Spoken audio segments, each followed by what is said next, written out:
Professor Payne is an officer of exclusive lounge, and he can only be deployed after the server has been open for 300 days. And his great strength also proves why he is so restricted. This video will show you the strength of Professor Payne in actual combat. In this video, we will test the following two items: the lateral comparison of DMG, and the comparison of defense after matching with officers.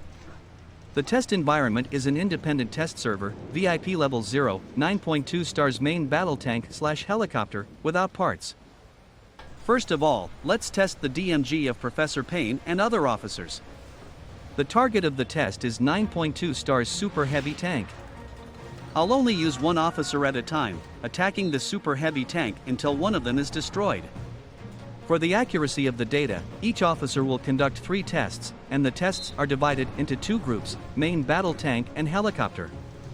The officers of the main battle tank test group are Professor Payne, War Machine, Death Adder, Guardian of Truth, and Lady Justice. Among them, Lady Justice will be tested different DMG inside and outside the Alliance territory.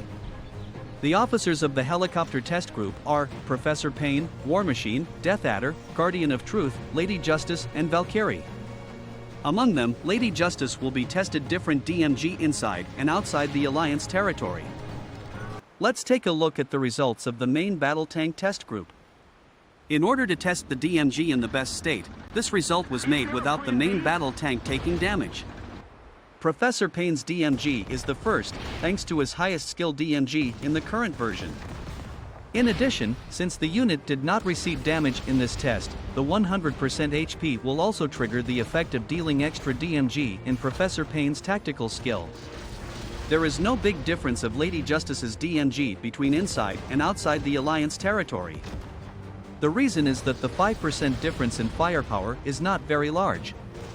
In addition, Lady Justice's DMG comes from the 15% crit DMG buff of her passive skill, and the load speed of the main battle tank is relatively slow, and the probability of triggering a crit hit is relatively low.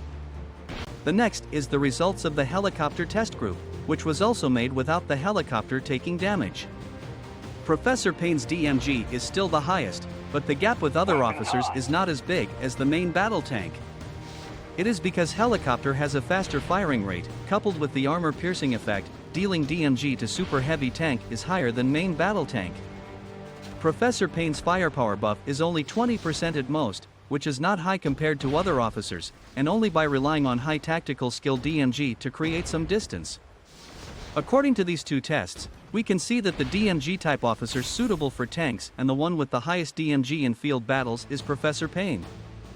In the second test, how to use Professor Payne with a defensive officer to be the most durable unit. Professor Payne has a passive skill that has a chance of restoring HP when being attacked.